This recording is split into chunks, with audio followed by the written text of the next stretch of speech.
মাঝবয়সী যারা মুরব্বী আছেন, চাচা আপনারা লম্বা সময় চায়ের দোকানে শুধু শুধু নষ্ট করেন। এক কাপ চা খাইতে বাপ 2 ঘন্টা লাগার কথা না, কেন বসে রইল?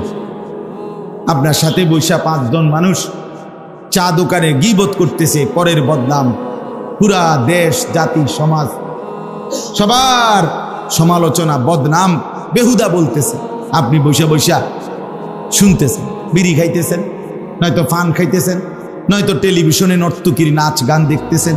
আহা, একজন মুসলমান বয়স্ক মানুষ এত অসভ্য হইবার কথা না, এত বেহায়া মুসলমানের বুড়ো মানুষ হওয়ার কথা না। 60 বছর বয়সী লোক আজও টেলিভিশন দেখে, নাচ গান দেখে, চা দোকানে বসে নর্তকীর ছবি দেখে।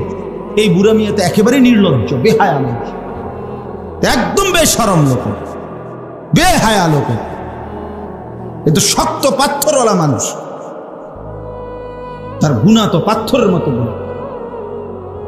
যারা হায়াত বেশি, 60 বছর বয়স যার, আজও গুনাহ ছাড়ে না, নারীর নাচ গান দেখা ছাড়ে নাই, এবার গুনার বয়স তো আজ বহুদিনের। কথা বলেন না কেন? এবার খাচ্চত খারাপ কে যে নতুন নি তো, যে ছেলেটার বয়স 18, সে যদি নারী দেখে, তার গুনার বয়স, সে বালেগ হয়েছে 14 বছরের পরে, তাহলে তার গুনার বয়স 4 বছর।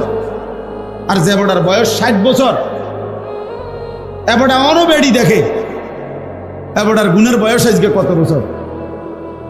হিসাব করেন না কেন? 15 থেকে 60 গুনেন।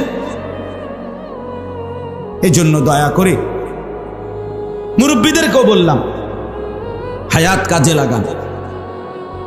এত লম্বা হায়াত দেওয়ার পরও যারা কাজে লাগাইলেন না, বিশ্বাস করেন আপনারা বেশি আফসোস করবেন, আফসোস করবেন।